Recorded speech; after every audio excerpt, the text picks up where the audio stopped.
Ya, saban tahun kami di RTM terus bawakan kepada anda pembentangan belanjawan nanti yang kita bawakan secara langsung pada 6 November dan seterusnya kita akan bawakan pasca belanjawan dan analisis belanjawan. Ya, betul. Dan sekarang ni kami akan bincang tentang bajet dan pelaksanaan bersama dengan kami pagi ini Profesor Dr. Muhammad Fazli Sabri, Timbalan Dekan Pengajian Siswazah dan Jaringan Industri dan Masyarakat, Fakulti Ekologi Manusia UPM. Assalamualaikum, selamat pagi Profesor. Assalamualaikum warahmatullahi wabarakatuh. Okey. Peluang untuk kita bersama kita di Selamat Pagi Malaysia ya, kita ke arah pembentangan belanjawan 2021. Banyak perkara yang sebenarnya bermain di fikiran rakyat, bahkan dalam kalangan pemimpin pun, bagaimana fokus untuk belanjawan 2021 setelah kita berhadapan dengan pandemik yang di luar jangka sepanjang tahun 2020 ini sudah pasti memberikan impak yang besar juga kepada pembentangan belanjawan 2021 pada 6 November nanti. Ada yang mengatakan ini antara ibu segala bajet. Ada yang mengatakan ini merupakan bajet yang agak mencabar. Ya, mungkin bagi pandangan Prof secara peribadilah, bagaimana uniknya ataupun mungkin dari segi bagaimana belanjawan 2021 akan kita lihat nanti. Terima kasih. Saya soalan yang sangat bagus dan relevan dalam keadaan sekarang. Ya. Kalau kita buat simple analisis berdasarkan bajet 2019 dan juga 2020, di mana ketika itu bajet dirangka negara dari segi pertumbuhan ekonominya menjadi dan baik. Dan kalau kita perhatikan juga KDNK pada masa itu adalah sekitar 4.70% dan pada tahun 2018 sedikit menyusut kepada populasi 4.3% berbanding pada sukul kedua 2020 ini adalah pada negatif 11.2%, di mana hampir semua sektor utama ekonomi negara mengalami pertumbuhan yang negatif kecuali sektor pertanian. Ini jelas menunjukkan bahawa pandemik 19 memberi kesan yang sangat signifikan ke atas pertumbuhan ekonomi negara, malahan ke peringkat global.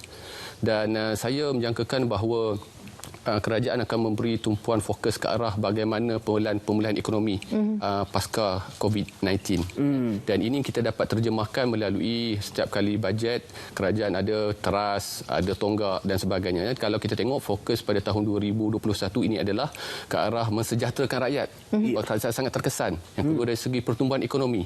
Tadi lagi antara dua lagi adalah dari segi kelestarian hijau dan termasuk juga dari segi penyampaian perkhidmatan awam. Ini antara perkara-perkara yang saya rasa kerajaan akan beri fokus tumpuan yang lebih.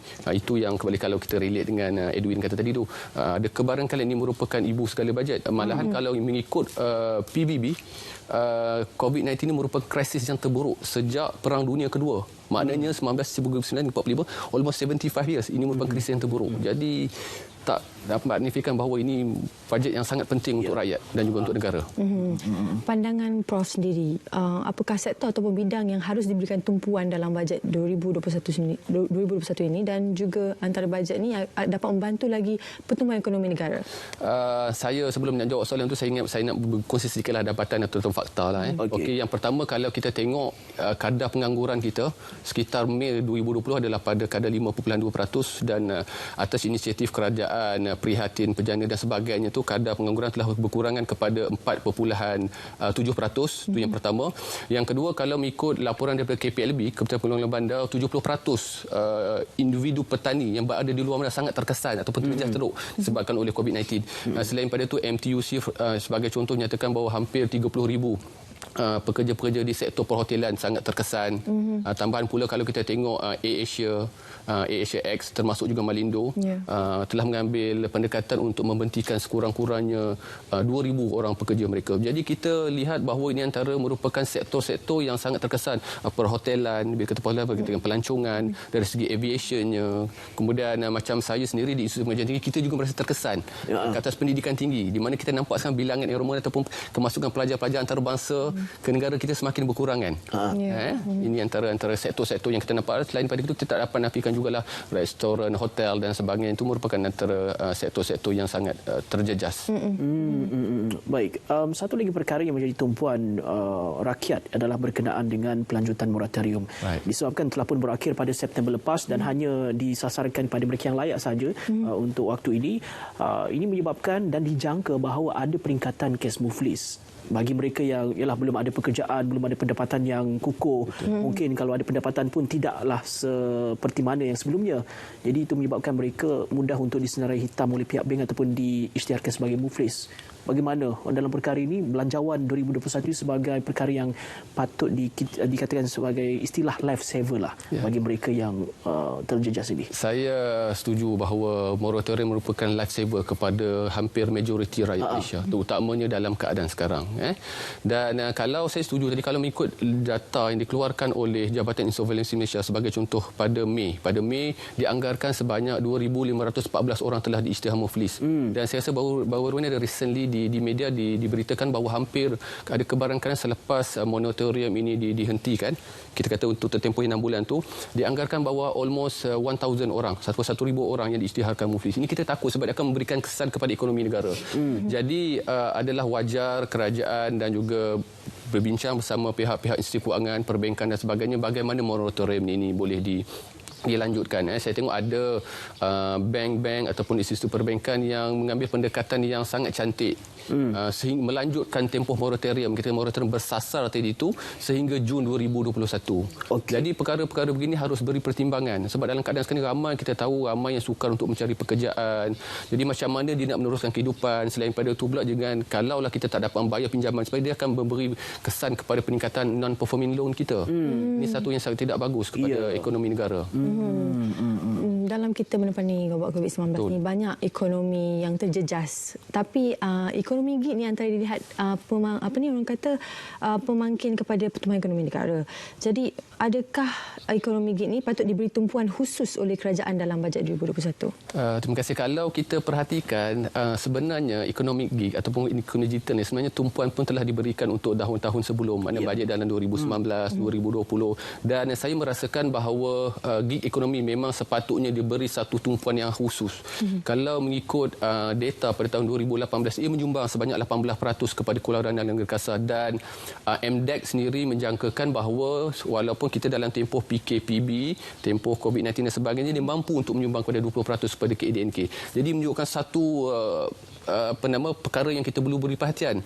Malahan dalam keadaan sekarang ni ramai orang yang kata-kata work from home lah dan sebagainya. Itu ini merupakan satu kaedah yang bagus bagaimana kita boleh membantu untuk meningkatkan pendapatan rakyat, terutamanya mereka-mereka yang terjejas.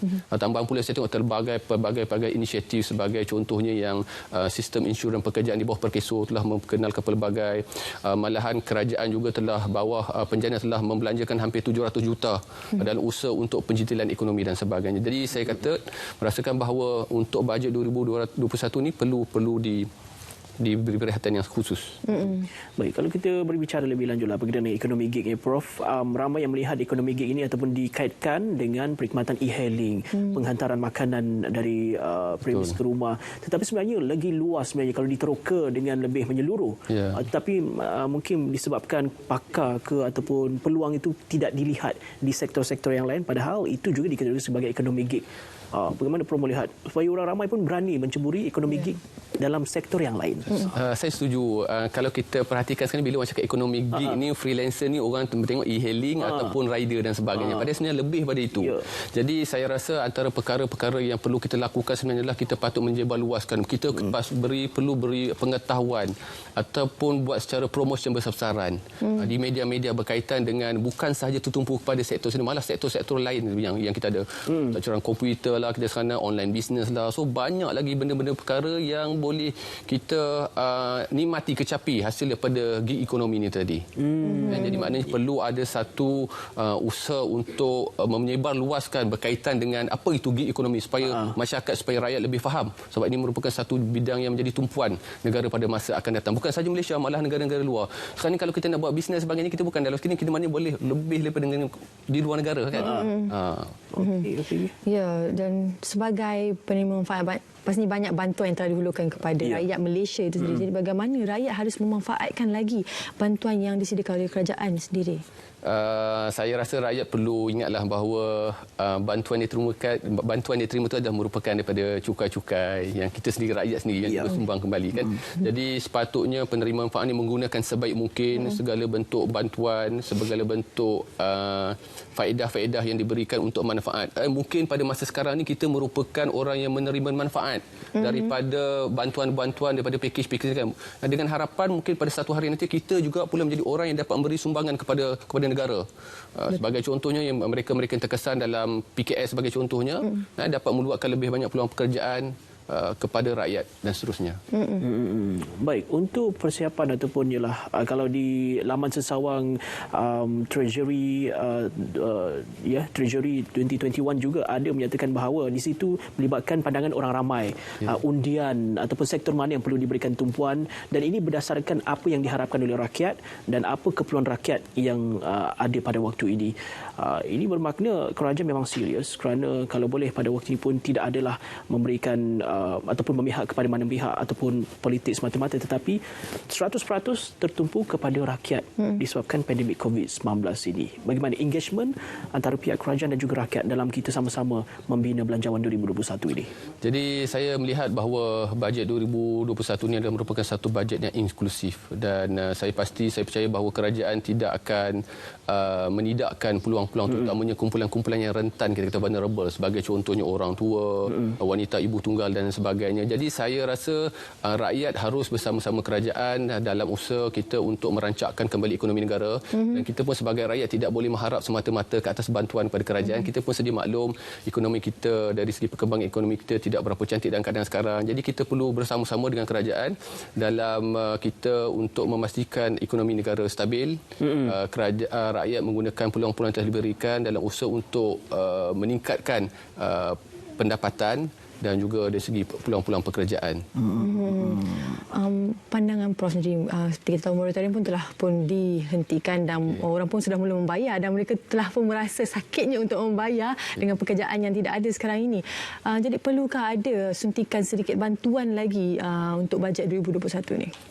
Kalau tanya saya secara peribadi, saya juga merupakan antara penerima manfaat moratorium. Dan tiba-tiba kita tengok bulan 10 ni gaji dalam bank telah dipotong.